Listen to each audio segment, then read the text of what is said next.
नमस्ते प्रणाम। हम गीतकार दुर्गेश विदर्दी और आज आप सब गायक खातिर बहुत ही ब्रांड गाना लेके आयल बानी। सैड सॉन्ग गाना हवे, सैड सॉन्ग लिखले बानी। अब आप सबके अब मुखड़ा सुनावे जा रहा तो सुनी कैसे बा।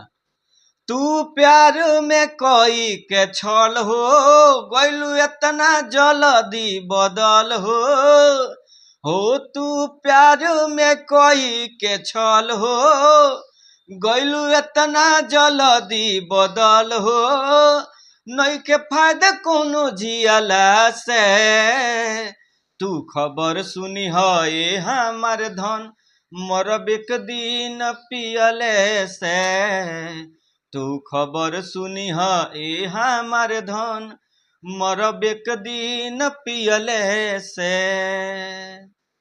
तो ई रला मुखड़ा आराम से एकरा के एक निदान से गा सकतनी, अपने स्किल से म्यूजिक बनवा के आ बढ़िया तरीका से ये गाना गा सकतनी।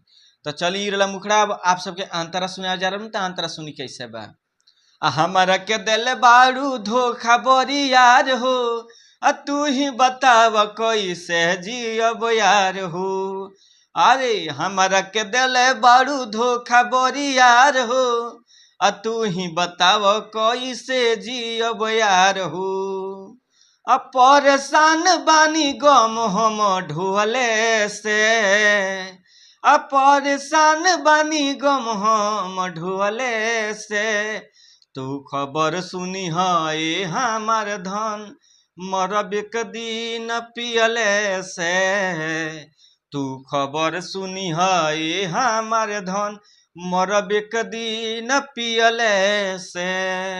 तो ई रला अंतरा और लास्ट अंतरा खातिर हम हर वीडियो में बतावानी हर कलाकार भाई लोग से कि भैया लास्ट अंतरा खातिर हम अपन मोबाइल नंबर बता रहल बनी पर कांटेक्ट कर लेम। जरा ये गाना पसंद बा जरा गावे के बा तो ये गाना आराम से गा सकता। हम फुल गाना लिख के व्हाट्सएप के माध्यम से भेज देम, आराम से म्यूजिक बनवा के आप सब कलाकार गा सकतनी। हाँ, पर्सनली में जो गाना लिखावे चाहता तो पर्सनली में पैसा लगेला गाना लिखावे खातिर, और जो नया म्यूजिक बनवावे चाहता तो नया म्यूजिक हमारे यहाँ ब्रांड म्यूजिक बनला, कम पैसा में ब्रांड म्यूजिक बनला। और जो गाना रिकॉर्डिंग करावे चाहता तो हमारे खुद के अपन स्टूडियो बा, बालाजी रिकॉर्डिंग स्टूडियो, जादूपुर बाजार, गोपालगंज बिहार में हमारा स्टूडियो बा। रहे खाए के पैसा ना लगेला, आराम से आप यहाँ आके गा सकतनी रह सकतनी।